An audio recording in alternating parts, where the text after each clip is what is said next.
Assalamualaikum warahmatullahi wabarakatuh. Salam sejahtera, Namo Buddhaya, Om Swastiastu, salam kebajikan. Bapak-bapak, ibu-ibu yang terhormat, apa kabar pagi ini? Alhamdulillah. Terima kasih udah datang hari ini. Ini hari yang sangat penting karena ini merupakan peluncuran pertama konsep Merdeka Belajar. Pasti bapak-bapak juga ingin mengetahui apa saja yang akan kita lakukan hari ini, akan kita umumkan. Tapi mohon bapak-bapak dan ibu-ibu, ini hanya langkah pertama ya pada hari ini. Saya waktu pertama kali serah terima jabatan, saya ada pidato di mana saya menyebut bahwa 100 hari pertama saya adalah untuk belajar, dan akan rencana saya baru keluar setelah 100 hari melakukan evaluasi, mendengar dan belajar. Tapi karena ini Kabinet Indonesia Maju, kami memutuskan untuk segera melakukan hal-hal yang kerja nyata. Jadi bukan hanya merencanakan saja, tapi juga mengeluarkan kebijakan-kebijakan yang sangat dibutuhkan para guru-guru dan siswa-siswa seluruh Indonesia. Jadi ini adalah hasil daripada diskusi intensif dengan ratusan stakeholder, guru, kepala sekolah, kepala dinas, pengamat pendidik, dosen-dosen dan pakar-pakar di Indonesia dan di luar Indonesia juga. Ini adalah hasil daripada diskusi-diskusi tersebut. Ya. Saya ingin mengucapkan terima kasih kepada tim Kemendikbud yang juga telah membantu menyusun program-program tersebut. Terima kasih, kita masuk saja kepada inisiatifnya. Ada 4 inisiatif Merdeka Belajar yang akan kita laksanakan. 4 jenis kebijakan perubahan yang sangat penting. Yang satu, topik pertama adalah mengenai USBN. Yang kedua adalah mengenai UN, ujian nasional. Yang ketiga adalah mengenai RPP, rencana pelaksanaan pembelajaran. Dan yang terakhir adalah mengenai zonasi. Bapak-bapak, ibu-ibu, sebelum saya masuk kepada detailnya, sekedar mengingatkan mengapa konsep Merdeka Belajar ini begitu penting. Karena hanya dengan kemerdekaan kelembagaan unit pendidikan, hanya dengan kemerdekaan kreativitas dan inovasi daripada guru, hanya dengan hal itulah pembelajaran di dalam kelas bisa terjadi secara sungguh. Jadi ini mohon diyakini, itu yang kita butuhkan, dan kami semua di Kemdikbud tidak akan mungkin bisa mencapai ini tanpa dukungan bapak-bapak, ibu-ibu di ruangan ini. Terima kasih. Oke, kita masuk kepada topik yang pertama, USBN. Bapak-bapak, ibu-ibu, semangatnya Undang-Undang Sisdiknas itu sudah jelas bahwa murid itu dievaluasi oleh guru dan kelulusan itu ditentukan melalui suatu penilaian yang dilakukan oleh sekolah. Itu memang semangatnya Undang-Undang Sisdiknas. Pada saat ini yang terjadi adalah dengan adanya USBN, semangat kemerdekaan sekolah itu menentukan penilaian yang tepat untuk anak itu tidak terjadi atau tidak optimal. Karena dia harus mengikuti soal-soal yang berstandar, artinya kebanyakan pilihan ganda, kebanyakan format yang hampir sama seperti UN pada saat ini. Dan kurikulum 2013 itu sebenarnya semangatnya adalah kurikulum yang berdasarkan kompetensi. Nah, kompetensi-kompetensi dasar yang ada di 2013 dan standar pendidikan kita itu sebenarnya sangat sulit hanya dites dengan pilihan ganda. Karena itu tidak cukup untuk mengetahui berbagai macam kompetensinya. Jadi kemana arahan kebijakan baru kita? Untuk 2020, USBN itu akan diganti, dikembalikan kepada esensi Undang-Undang Sisdiknas, kepada setiap sekolah untuk menyelenggarakan ujian kelulusannya sendiri, dengan tentunya mengikuti kompetensi-kompetensi dasar yang sudah ada di kurikulum kita. Ya. Jadi untuk yang step pertama bisa back satu. Bisa halaman yang ya, makasih.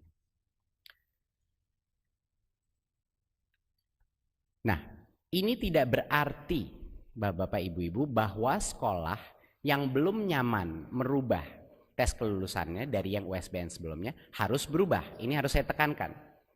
Ini tidak memaksakan sekolah untuk harus berubah tes kelulusannya. Kalau sekolah itu masih belum siap untuk melakukan perubahan, kalau dia ingin menggunakan format seperti USBN yang tahun lalu, itu dipersilahkan.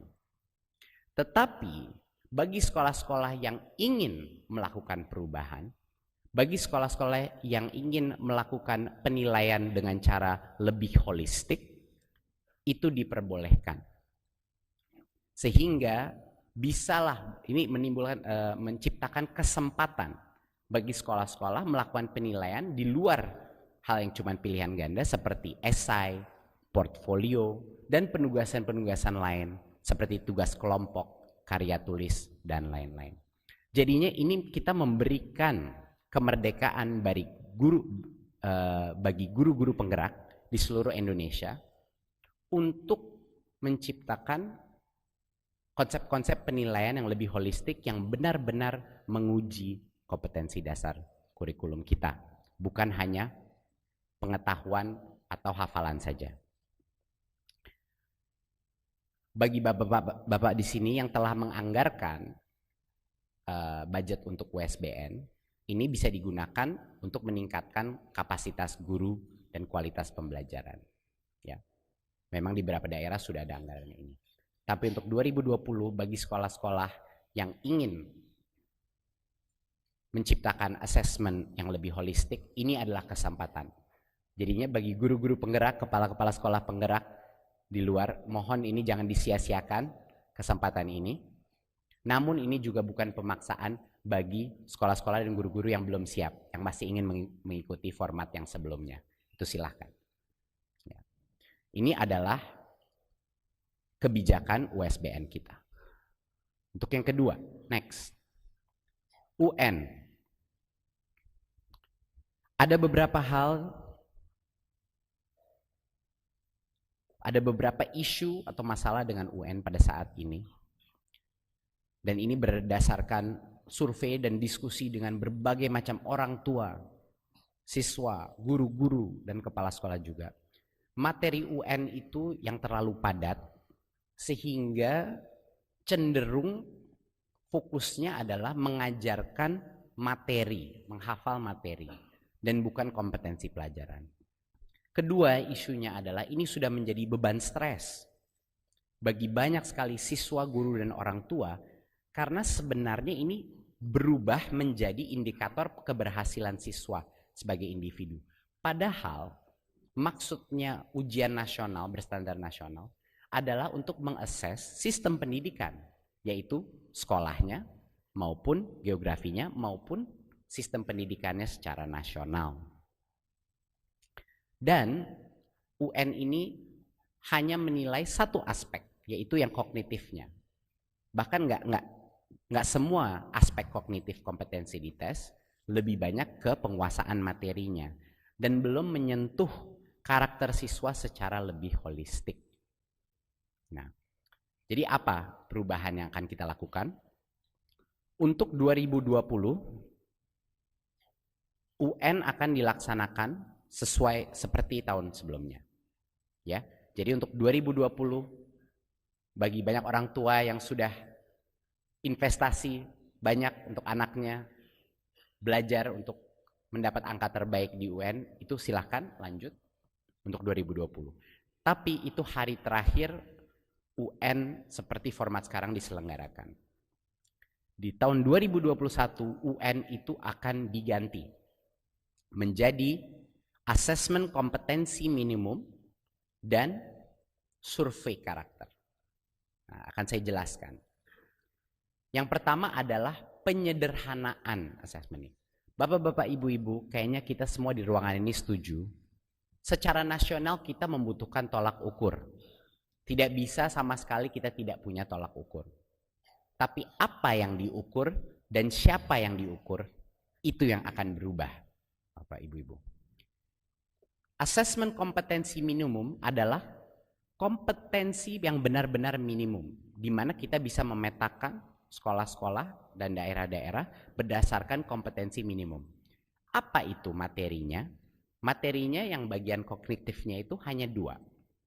Satu adalah literasi, dan yang kedua adalah numerasi. Oke. Literasi itu bukan hanya kemampuan membaca, Bapak-bapak dan Ibu-ibu.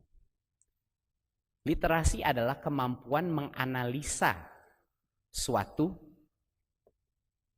bacaan, kemampuan mengerti atau memahami konsep di balik tulisan tersebut. Itu yang penting.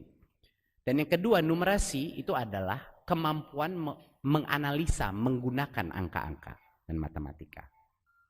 Ya, ini adalah 2 hal yang akan menyederhanakan asesmen kompetensi yang dilakukan mulai tahun 2021. Jadinya ini bukan berdasarkan mata pelajaran lagi, bukan berdasarkan penguasaan konten atau materi. Ini berdasarkan kompetensi minimum, kompetensi dasar yang dibutuhkan murid-murid untuk bisa belajar apapun materinya. Ya, ini adalah kompetensi minimum yang dibutuhkan murid untuk bisa belajar apapun mata pelajarannya. Dan yang terakhir adalah akan ada survei karakter. Ini luar biasa pentingnya Bapak-bapak dan Ibu-ibu. Karena pada saat ini secara nasional hanya data yang kita punya ini hanya data kognitif. Kita tidak mengetahui mengenai kondisi ekosistem di dalam sekolahnya murid kita. Kita tidak mengetahui apakah azas-azas Pancasila itu benar-benar dirasakan oleh siswa-siswa se-Indonesia. Kita akan menanyakan survei-survei untuk mengetahui di ekosistem sekolahnya bagaimana implementasi gotong royong. Apakah level toleransinya sehat dan baik di dalam sekolah itu? Apakah well-being atau kebahagiaan anak itu sudah mapan? Apakah ada bullying yang terjadi kepada siswa-siswi di sekolah itu? Survei ini akan menjadi suatu panduan buat sekolahnya dan buat kami dan buat dinas dan buat Kementerian Pendidikan dan Kebudayaan. Survei karakter ini akan menjadi tolak ukur untuk bisa memberikan umpan balik, memberikan feedback kepada sekolah-sekolah untuk melakukan perubahan-perubahan yang akan menciptakan siswa-siswi yang lebih bahagia dan juga lebih kuat azas-azas Pancasilanya di dalam lingkungan sekolah. Ini yang pertama dari sisi materinya. Dan yang kedua adalah kapan asesmen kompetensi ini dilakukan, itu sangat penting. Yang tadinya di akhir jenjang, kita akan ubah itu di tengah jenjang. Ya, yang tadinya di akhir jenjang, kita akan ubah di tengah jenjang. Kenapa? 2 alasan. Alasan pertama adalah kalau dilakukan di tengah jenjang, ini memberikan waktu untuk sekolah dan guru-guru untuk melakukan perbaikan sebelum anak itu lulus jenjang itu. Bayangkan Bapak Ibu-ibu, sekarang kita memberikan assessment, tapi itu guru-guru dan kepala sekolah sudah tidak bisa melakukan perbaikan kepada murid-murid yang benar-benar membutuhkan bantuan ekstra maupun juga peningkatan kualitas pembelajaran mengikuti hasil asesmen tersebut. Kalau itu dilaksanakan di tengah jenjang, ini memberikan waktu bagi semua unit pendidikan kita untuk melakukan perbaikan. Dan yang kedua, karena dilakukan di tengah jenjang, ini tidak bisa digunakan sebagai alat seleksi untuk siswa-siswa kita, siswa-siswi kita. Tidak lagi menimbulkan stres di orang tua dan anak-anak. Karena ini adalah formatif assessment-nya. Formatif artinya harus berguna bagi sekolah, berguna bagi guru untuk memperbaiki dirinya. Dan poin ketiga yang terpenting, ini kita asesmen kompetensi ini dan survei karakter ini bukan hanya kita mengikuti ide-ide kita sendiri saja. Kami dibantu berbagai macam organisasi di dalam Indonesia dan di luar Indonesia, dan banyak sekali bantuan seperti organisasi seperti OECD dan World Bank juga, agar asesmen kompetensi ini kualitasnya sangat baik, agar kualitasnya setara dengan kualitas internasional, tapi juga penuh dengan kearifan lokal kita. Ya, jadi ini kita gotong royong untuk menciptakan asesmen kompetensi yang lebih baik. Next. Jadi ini sekedar menekankan saja bahwa numerasi dan literasi itu bukan mata pelajaran bahasa, bukan mata pelajaran matematika, tapi kemampuan murid-murid menggunakan konsep itu untuk menganalisa sebuah materi. Ya, seperti yang di sebelah kiri ini ada suatu paragraf dan diagram mengenai climate change, mengenai masalah lingkungan hidup kita. Dan dari situlah murid-murid akan harus bisa menggunakan higher order thinking, menggunakan daya analisa dia untuk menjawab pertanyaannya. Ya. Dan untuk yang contoh seperti yang matematika, kemampuan menganalisa itu berdasarkan contextual intelligence, bahwa dia bisa mengaplikasikan konsep matematika itu di dalam suatu situasi baik abstrak maupun konkret. Ya, ini contoh untuk yang ini kita ambil contohnya dari PISA, Bapak-bapak dan Ibu-ibu. Ini sekedar memberikan gambaran apa perubahannya dari yang ujian nasional sebelumnya. Next. Inisiatif ketiga didedikasikan untuk para guru-guru. Yang tadinya RPP ada 13 komponen yang begitu padat dan menjadi beban yang begitu berat bagi guru-guru. Kita akan merubahnya menjadi format yang jauh lebih sederhana. Cukup 1 halaman saja untuk RPP.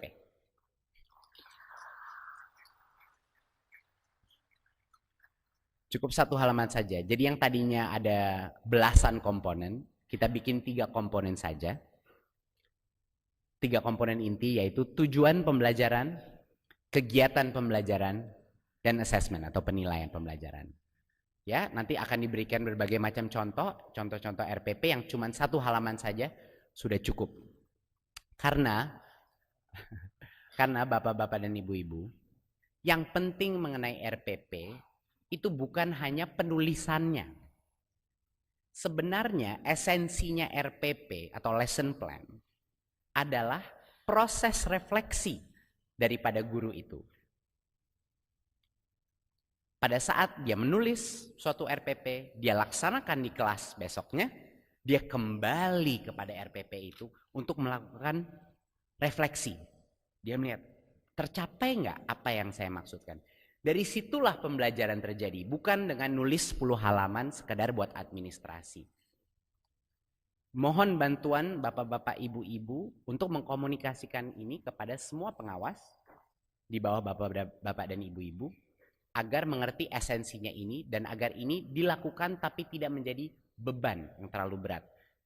Karena esensinya adalah proses itu terjadi, itu yang penting. Ya, tentunya kami akan memberikan berbagai macam contoh-contoh RPP yang singkat tapi kualitasnya bagus juga. Ya, jadi RPP cukup 1 halaman. Yang berikutnya, zonasi. Oke. Zonasi bapak-bapak dan ibu-ibu itu sangat penting. Dan kami di Kementerian Pendidikan dan Kebudayaan mendukung penuh inisiatif zonasi ini.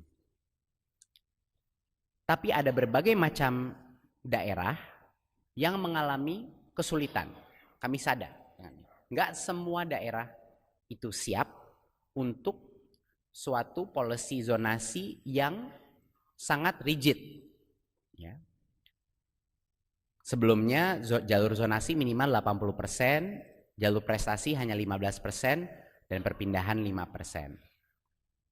Jadi kami ingin menciptakan suatu kebijakan yang bisa melaksanakan esensi atau semangat zonasi, yaitu pemerataan bagi semua murid untuk bisa mendapatkan kualitas yang baik, tetapi juga mengakomodir perbedaan di situasi di daerah-daerah. Jadi arahan kebijakan ke depannya adalah sedikit kelonggaran kita memberikan di zonasi.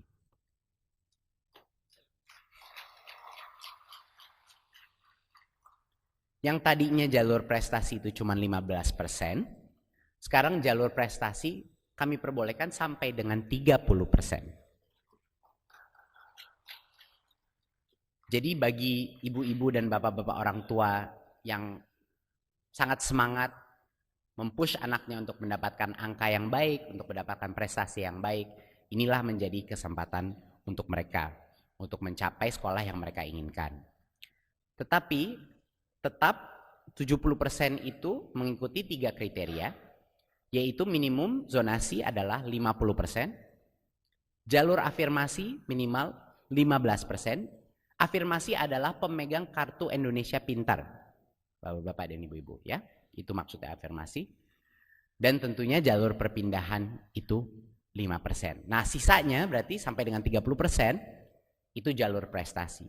Ini suatu kompromi di antara aspirasi kita untuk mencapai pemerataan, tapi juga aspirasi orang tua yang ingin anaknya yang berprestasi bisa mendapatkan choice atau pilihan di mana sekolah yang dia inginkan ya.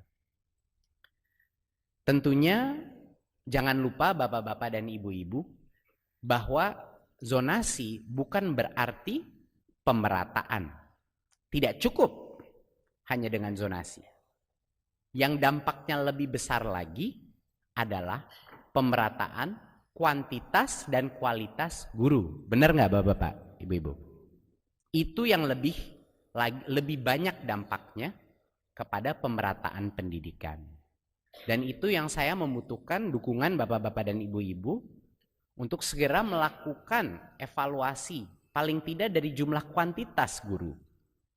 Kalau ada sekolah-sekolah yang banyak sekali guru berkumpul di sekolah itu, untuk dilakukan distribusi yang lebih adil bagi siswa-siswa di dalam sekolah yang kekurangan guru.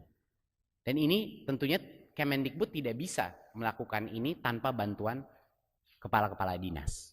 Jadi mohon support bapak-bapak untuk ini menjadi prioritas nomor 1.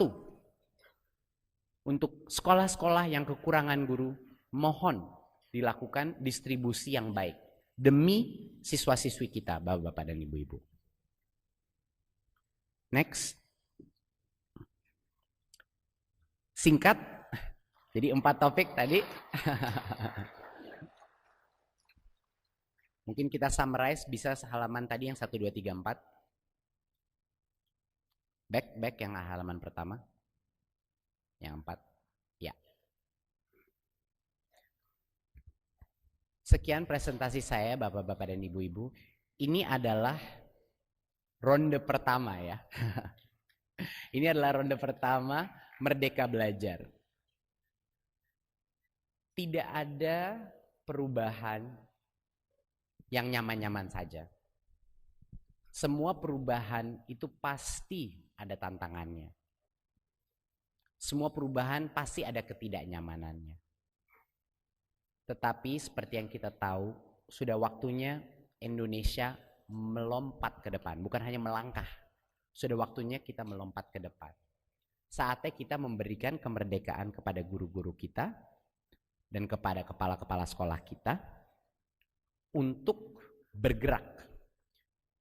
Dengan adanya perubahan di sistem assessment kita, yaitu ujian sekolah dikembalikan lagi kepada sekolah, ujian nasional tidak mengukur materi, penguasaan materi, tapi penguasaan kompetensi, RPP disederhanakan jadi 1 halaman, dan zonasi masih bisa mengakomodir anak-anak berprestasi, kita memberikan langkah pertama kemerdekaan belajar di Indonesia.